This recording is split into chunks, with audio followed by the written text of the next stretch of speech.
皆さんこんにちは、メイヨンです。前回レイズドベッドを作って、暗渠排水で出たここに積んであった残土を、あらかた処分できたので、今回からまたフェンスの裏のこのエリアの作業をやっていきたいと思います。で、今回やるのはこっち側、小屋の方ですね。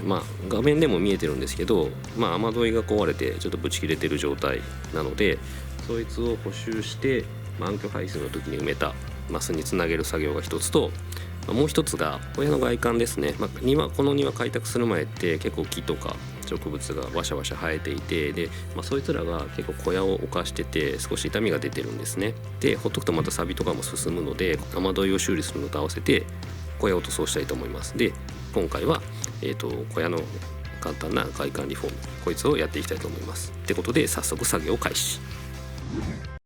ってことで、外側の下処理から余分なもんは取っ払って小屋に絡みついている植物を除去していきます。こいつらしっかり絡まってて枯れてはいるんですけど、小屋の中にまで伸びてつながってるんで結構剥がすの大変。降ってきて危ないんでごめんね。そう、剥がしてるとボロボロゴミが降ってきて目に入るんで保護メガネ装着しました。正面の上がね、あらかた片付いたんで、スクレーパーを使って壁にへばりついてるやつの除去にかかります。こいつらも本当に強力で、トタンと一体化しちゃってるんですよね。で、剥がすと下のプリントごと剥がれて地金出ちゃうんですよ。それが気になったのもあって、今回全面的に手を入れることにしました。次、窓枠ね。トタンの処理が終わったんで、次は建具の枠の下処理。これも経年でね、表面が結構やられてるので、ヤスリで吸って汚れを落としつつ表面を整えます。終わったらマスキングで枠の周りを保護。新品の木材とかアルミへの打ち替えも考えたんですけど、一旦塗装して様子を見ることにしました。ってことで、枠に使う塗料はこれ、サンデーペイントのスーパーシルバー、アルミ調の塗料ですね。木材に使うとちょっとどんな風に仕上がるか謎だったんですけど、今回ドライで塗ってみました。真ん中の窓枠が塗り終わって、ここからのドア2枚と窓1枚の下処理は手分けして作業。ちょっとね、横とか電動工具が入りづらい場所なんで、人力手作業で全ての作業を行いました。終わったら同じようにドアもマスキングテープで周辺を養生してあげます。全部の枠のマスキングが終わったんで、ここからはひたすら塗装タイムです。結構しっかりした塗料でね、比較的塗りやすかったですね。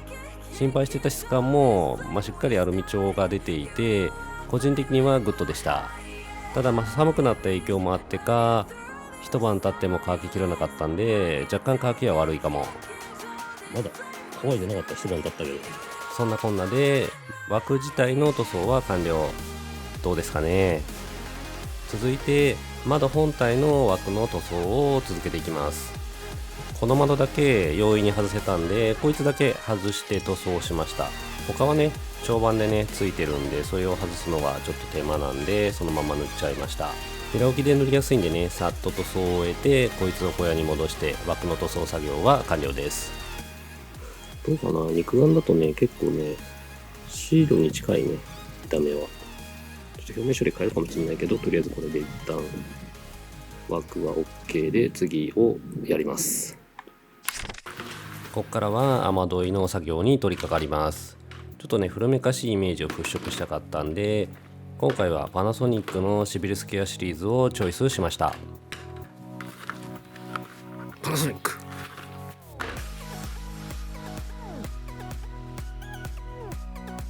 まずは今ついてる古い雨どいを取り外すところからなんだけど、ちょっとね硬くてね、全て回らないし、ラジオペンチ、普通のラジオペンチじゃ回らないんで、こいつで無理やり。これ取れたやつね、もうね錆びきっちゃって多分膨張して全然回らないっす。なんとか緩んだんで1本目撤去。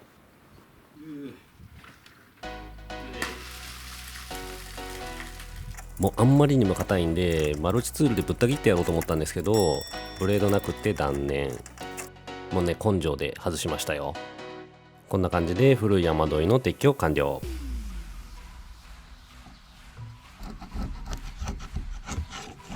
目が鼻先の木材もね結構来てたんで、ついでに塗装しようってことで下処理。トタンと同じくスクレーパーで張り付いた植物を除去。大まかな除去が終わったらペーパーで吸ってあげて、植物の張り付いてた跡と黒ずんだ汚れなんかを落としてあげて表面処理。はい、残り物、いつものシラデコールのジェットブラック、ウッドフェンスからねずっと使い回しの塗料ですね。今回使う雨どいが黒色なんで、それに合うようにっていう意味合いも込めて今回黒で塗りました。暗いから分からんねこれなんだけど、一応全部塗り終えました。新しい金具ね、こっちはもうついてるのがあるんで外して本体だけつけていきます。スレートタイプの金具なんでね、後で勾配調整が効くので、この時点では適当に仮で締めて留めてるだけです。よっしゃ、雨どい金具がね付け終わったんで、仮ですけど、次はこっちの準備でしていきます。ってことで雨どい本体の準備。接着剤はみ出ると嫌なんでマスク。接着した時に押し出されて、関係ない周りの部分が汚れちゃうのを嫌ってマスキング。継ぎ手の方にもね1回仮で差し込んで位置を確認してマスキングテープを貼っておきます。よし、そしたらねもう見切れちゃうけど土井つけていきます。マスキングで下準備終わったんでね、一旦受け金具に本体を通しておいて仮で全部並べておきます。よいしょ、やったやつこれついてきます。準備した継ぎ手を仮ではめときます。この時点ではねまだ接着剤つけてないです。50にしとこうか。買ってきたままだとね円の部分の長さが合わないので、ここで一旦加工を入れます。現物でさっきね仮合わせしてたんで、それで寸法を取ってその数値で本体にマーキング。塩ビ用のやつ。マーキング跡に沿ってセーバーソーでサクッとカット。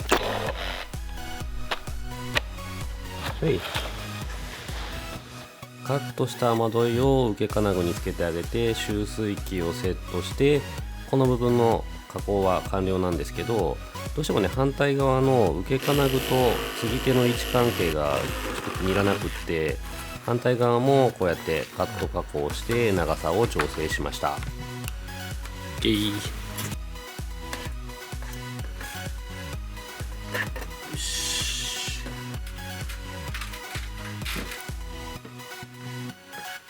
し、完成。よっしゃ、じゃあ継ぎ手をね接着剤で留めていきます。構造上のはめ込みだけで仮固定してたんですけど、接着剤を塗って本固定。よいしょ。はい、ちょっと映像残してないんですけど、継ぎ手には内側にはめるプラスチックの部品があって、そいつにも接着剤を塗って固定してます。継ぎ手と集水器の接着が終わったんでマスキング剥がし。よし、そしたらね勾配調整していきます。スチール芯入ってるんでね、こいつ磁石でくっつきます。勾配これぐらいね玉が触れるぐらいの、ちょっと行き過ぎてんな。少し戻すか。雨どい本体に水平器をくっつけて玉を見ながら勾配調整。スレート金具なんでね、こうやって楽に勾配調整ができます。打ち出しが済んだら外した時と同じ工具を使って本締めでしっかり締め込んでおきます。こんな感じで、完成かな。雨どいはあとは下に伸ばさなきゃいけないけど、一応右から左にかけてちゃんと勾配つけてて、水平器で玉がつくかつかんぐらいには傾けてはいるので、あとどんな感じに流れるかはねちょっと乾いてからちょっとシャワーテストするかなと思ってます。よし、じゃあ乾いたんでね排水テストします。 GoPro 使ってチェック。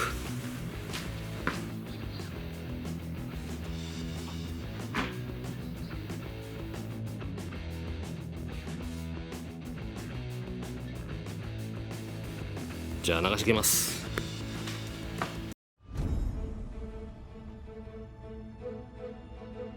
いきます。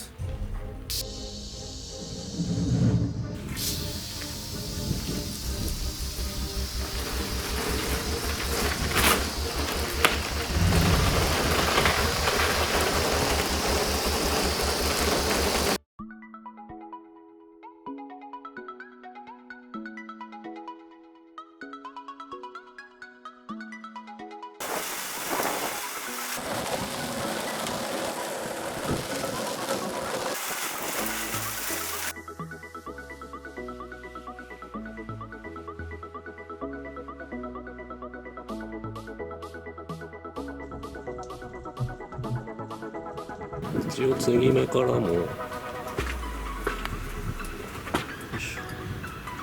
雨漏りはなさそうです。っていうのかな。 OK。 じゃあ、あとこのラインだね。こっから下に落として、でここにつながると。ご視聴ありがとうございました。今回はドア枠と窓枠をシルバーに塗って、でその後、屋根側の鼻先か忘れたけどを塗って、で雨どいの交換までやりました。雨どい本当はね、暗渠排水のマスまでつなげるっていうところまで今回やりたかったんですけど、この後外壁塗ったりするので先つけちゃうとちょっと作業しづらくなるので、今回はここまでにしたいと思います。続きもよかったら見てください。ご視聴ありがとうございました。